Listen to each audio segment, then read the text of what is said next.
अस्सलाम वालेकुम dear students, उम्मीद है आप सब खैरियत से होंगे। Welcome to maths biology. Dear students, हम लोगों ने प्रीवियस टॉपिक में मोनोसैकराइड्स के बारे में डिस्कस किया था। मोनोसैकराइड्स की प्रॉपर्टीज़ को डिस्कस किया था, उसके एग्जांपल्स को डिस्कस किया था।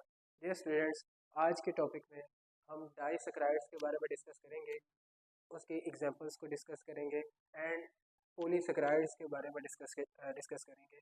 डियर स्टूडेंट्स, डाइसैकराइड का जो वर्ड है, सबसे पहले जो डाई है, डाई का मतलब होता है दो, यानी इसके मीनिंग की बात करें तो डाइसैकराइड का मतलब होता है ऐसे कार्बोहाइड्रेट्स, ऐसे सैकराइड्स जिनके अंदर दो मोनोसैकराइड्स मौजूद होते हैं, या ऐसे कार्बोहाइड्रेट्स जो दो मोनोसैकराइड्स पर मुश्तमिल होते हैं। Contain two monosaccharides units, monosaccharides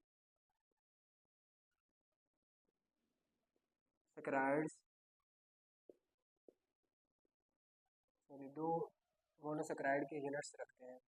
dear students, ये जो डाइसैकराइड्स होते हैं, डाइसैकराइड्स की अगर प्रॉपर्टीज़ की बात करें तो डाइसैकराइड्स मोनोसैकराइड से लेस स्वीट होते हैं, यानी कि ये थोड़े से कम मीठे होते हैं। Less sweet. डियर स्टूडेंट्स, ये पानी के अंदर कम सोल्यूबल होते हैं, ये पानी के अंदर ज़्यादा सोल्यूबल नहीं होते। मोनोसैकराइड्स ज़्यादा सोल्यूबल होते हैं, जबकि डाइसैकराइड्स पानी में थोड़ा सा कम सोल्यूबल होते हैं। डियर स्टूडेंट्स, अगर एग्जांपल्स की बात करें तो मोनोसैकराइड्स की जो एग्जांपल्स हैं, यानी जो सबसे ज़्यादा कॉमन पाए जाने वाले डाइसैकराइड्स हैं, उनके अंदर सक्रोज और फ्रक्टोज आ जाते हैं।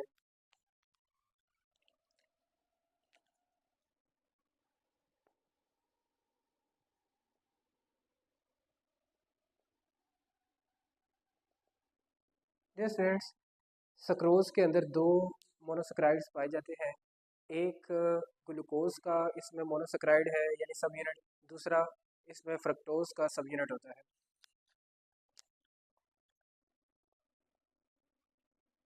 वन ग्लूकोज और दूसरा फ्रक्टोज। डियर स्टूडेंट्स, जब ये दोनों मोनोसैकराइड्स आपस में कंबाइन होते हैं, उससे सक्रोज बनती है। अब सक्रोज एक टेबल शुगर है। टेबल टेबल शुगर का मतलब होता है डियर स्टूडेंट्स, ऐसी शुगर जो हम खाने के अंदर इस्तेमाल करते हैं, यानी कि जो हम खाने के तौर पर इस्तेमाल करते हैं उसको टेबल शुगर भी कहते हैं। जो हम आम घरों के अंदर चीनी का यूज़ करते हैं उसको टेबल शुगर भी कहते हैं। डियर स्टूडेंट्स, जो टेबल शुगर है वो ग्लूकोज और फ्रक्टोज के एक एक मोनोमर से, यानी सब यूनिट से मिलकर बनी हुई होती है। डियर स्टूडेंट्स, अगर सक्रोज के स्ट्रक्चर की बात करें तो इसमें एक ग्लूकोज का स्ट्रक्चर मोनोसैकराइड होता है, जबकि दूसरा फ्रक्टोज का जो है ना वो मोनोसैकराइड होता है। जब ये दोनों आपस में कंबाइन होते हैं तो इससे सक्रोज बनती है। डियर स्टूडेंट्स, जो फ्रक्टोज है, यहाँ पर फ्रक्टोज का स्ट्रक्चर हमने इन्वर्टेड लिया हुआ है, यानी ये तो, उल्टा है। हम लोगों ने मोनोसैकराइड्स के अंदर जब डिस्कस किया था तो उनकी जो गिनती है वो यहाँ से स्टार्ट हो रही थी, यानी कि ये वाला सब यूनिट नीचे था और ये वाला सब यूनिट ऊपर था। बेसिकली जो फ्रक्टोज है ये 6 कार्बन वाली शुगर है, तो गिनती यहाँ से शुरू हो रही थी, 1 2 3 4 5 एंड 6 यहाँ पे था वो। बट यहाँ पे हमने इसको उल्टा लिया हुआ है, तो ये अब गिनती यहाँ से स्टार्ट हो रही है, 1 2 3 4 5 एंड 6। इसी तरीके से ग्लूकोज है, ग्लूकोज को हमने एज इट इज़ भी लिखा है। अब जब ये दोनों कंबाइन होते हैं, यानी कि दोनों मोनोसैकराइड्स जब कंबाइन हो गए तो वाटर के मॉलिक्यूल जो है वो रिलीज होगा। इसको बेसिकली डिहाइड्रेशन भी कहते हैं। वाटर का एक मॉलिक्यूल रिलीज होगा और ये दोनों जो मोनोसैकराइड्स हैं ये आपस में जुड़ जाएंगे, और इनके दरमियान जो बॉन्ड बनेगा उसे 1 2 ग्लाइकोसिडिक बॉन्ड का नाम भी दिया जाता है। अब डियर स्टूडेंट्स, यहाँ से ग्लूकोज से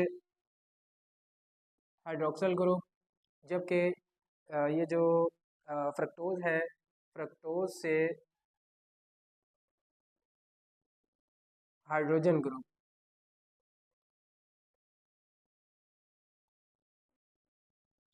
फ्रक्टोज से हाइड्रोजन, जबकि ग्लूकोज से हाइड्रोक्सल ग्रुप आपस में कंबाइन होंगे। वाटर के मॉलिक्यूल्स की फॉर्मेशन होगी, वाटर का मॉलिक्यूल रिलीज हो जाएगा, यानी डिहाइड्रेशन होगी, और ऑक्सीजन यहाँ पर आ जाएगी कुछ इस तरीके से।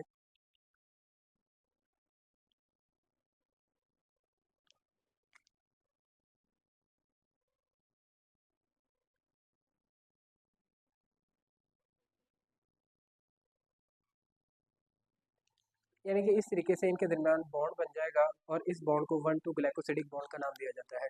अब इसको 1,2 ग्लाइकोसिडिक बॉन्ड क्यों कह रहे हैं, क्योंकि ये जो बॉन्ड है कार्बन नंबर 1 ग्लूकोज के कार्बन नंबर 1 और फ्रक्टोज के कार्बन नंबर 2 के दरमियान ये बॉन्ड बन रहा है, इसीलिए इसको ग्लाइकोसिडिक बॉन्ड का नाम दिया जा रहा है। ये स्टूडेंट्स दूसरा जो इम्पोर्टेंट यानी कॉमन जो डाइसक्राइड है वो फ्रक्टोज है।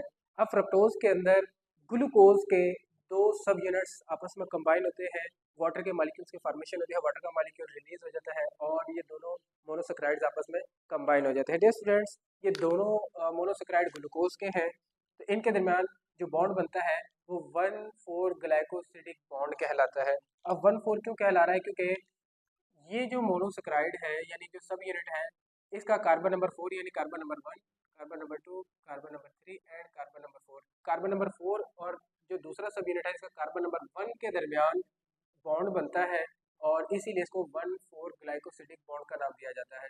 डियर स्टूडेंट्स, एक ग्लूकोज के सब यूनिट से हाइड्रोक्सल ग्रुप, जबकि दूसरे सब यूनिट से हाइड्रोजन जो है वो इसके आपस में कंबाइन होंगे, वाटर के मॉलिक्यूल्स की फॉर्मेशन होगी और ये दोनों आपस में जुड़ जाएंगे कुछ इस तरीके से। यस फ्रेंड्स, अब ये जो बॉन्ड बन गया है इसी बॉन्ड को 1,4 ग्लाइकोसिडिक बॉन्ड का नाम दिया जाता है, क्योंकि एक सब यूनिट के कार्बन नंबर 1 जबकि दूसरे सब यूनिट के कार्बन नंबर 4 के दरमियान ये बॉन्ड बन रहा है, इसीलिए इसको 1,4 ग्लाइकोसिडिक बॉन्ड का नाम दिया जाता है। यहाँ पर 1 रिप्रेजेंट करता है कार्बन नंबर 1 को, जबकि 4 जो है वो रिप्रेजेंट करता है कार्बन नंबर 4 को। यस स्टूडेंट्स, अब हम चलते हैं पॉलीसेकेराइड्स की तरफ। यहाँ पे जो वर्ड है पोली, पोली का मतलब होता है मैनी, मतलब बहुत सारे, और सेक्राइड्स का मतलब होता है शुगर, यानी कि मैनी शुगर के जो मोनोमर्स हैं, जो सब यूनिट्स हैं वो आपस में कंबाइन होते हैं और पॉलीसेकेराइड्स बनते हैं। मैनी शुगर सब यूनिट्स या फिर मैनी मोनोसेकेराइड्स सब यूनिट्स या फिर यूनिट्स। डियर स्टूडेंट्स, अगर कैरेक्टरिस्टिक्स की बात करें तो जो पॉलीसेकेराइड्स हैं ये टेस्ट लेस होते हैं,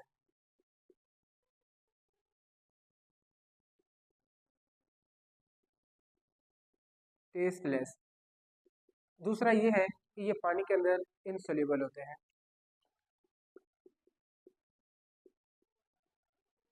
इनसोल्यूबल इन वाटर। जैसे स्टूडेंट्स, अगर एग्जांपल की बात करें तो पॉलीसेकेराइड की एक एग्जांपल है स्टार्च।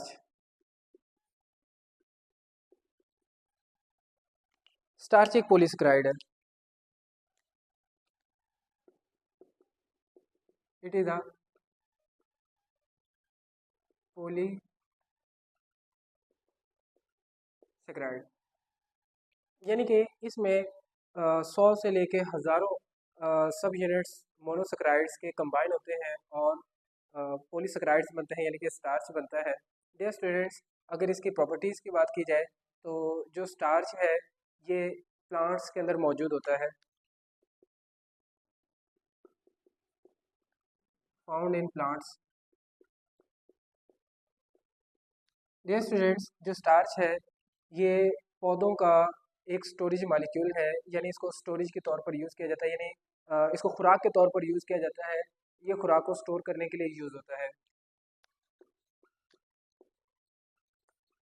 स्टोरेज मॉलिक्यूल, यानी एज अ फूड इसको स्टोर किया जाता है। डे स्टूडेंट्स, कहाँ पे स्टोर किया जाता है, तो डे स्टूडेंट्स प्लांट्स के अंदर उनके बीजों के अंदर इसको स्टोर किया जाता है, it is stored in seeds. Day students, next अगर पॉलीसेकेराइड की एग्जांपल की बात करें तो वो है ग्लाइकोजन।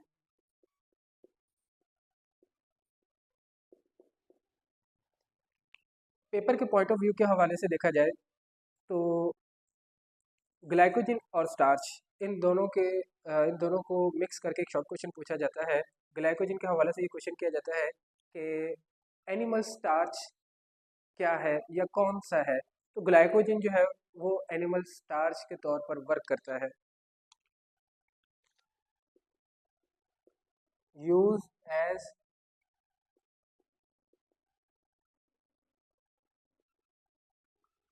Animal starch. इसका क्या मतलब है?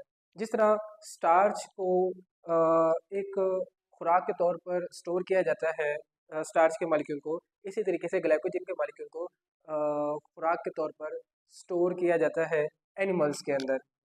डियर स्टूडेंट्स, ग्लाइकोजन जो है ये ग्लूकोज की ही कम्प्लेक्स फॉर्म होती है। ग्लूकोज जब हमारी बॉडी में एक्स्ट्रा हो जाता है तो उसको कन्वर्ट कर दिया जाता है ग्लाइकोजन के अंदर, और ग्लाइकोजन में कन्वर्ट करने के बाद अब इसको ग्लाइकोजन में कन्वर्ट करने का काम इंसुलिन का होता है।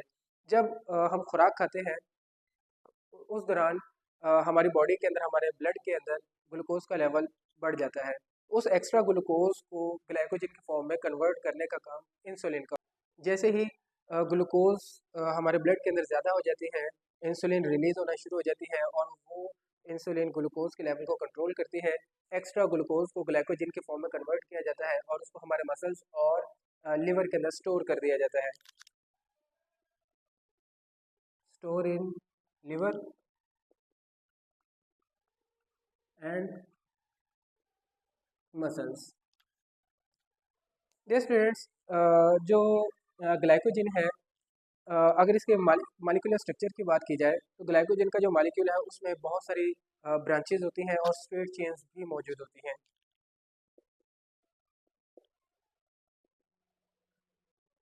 स्ट्रेट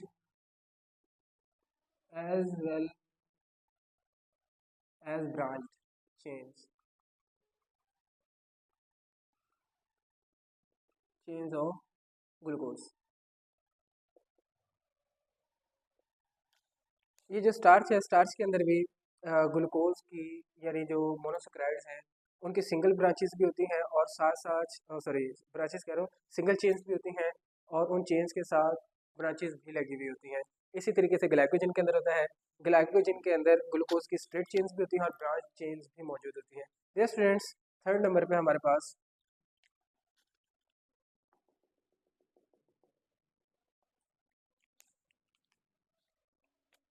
सेलुलोज है।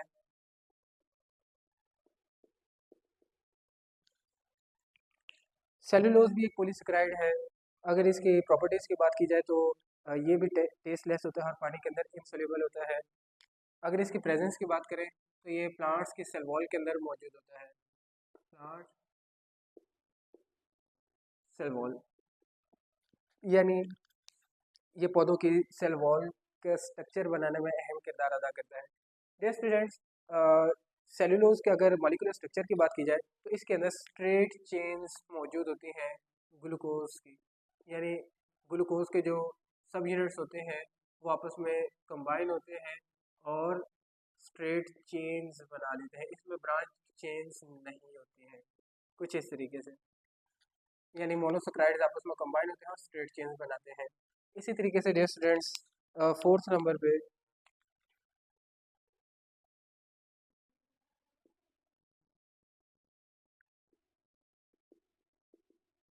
काइटिन है। काइटिन भी एक पॉलीसेकेराइड है।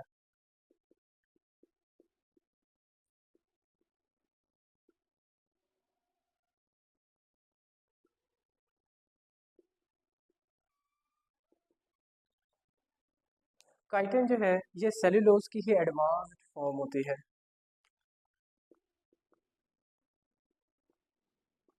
एडवांस्ड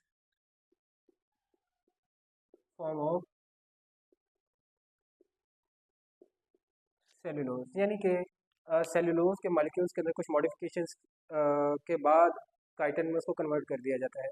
जी स्टूडेंट्स, अगर इसकी प्रेजेंस की बात करें, लोकेशन की बात करें, तो जो काइटिन है ये बहुत सारे जो इंसेक्ट्स होते हैं उनके एक्सोस्केलेटन के अंदर मौजूद होता है। Present in exoskeleton of arthropods.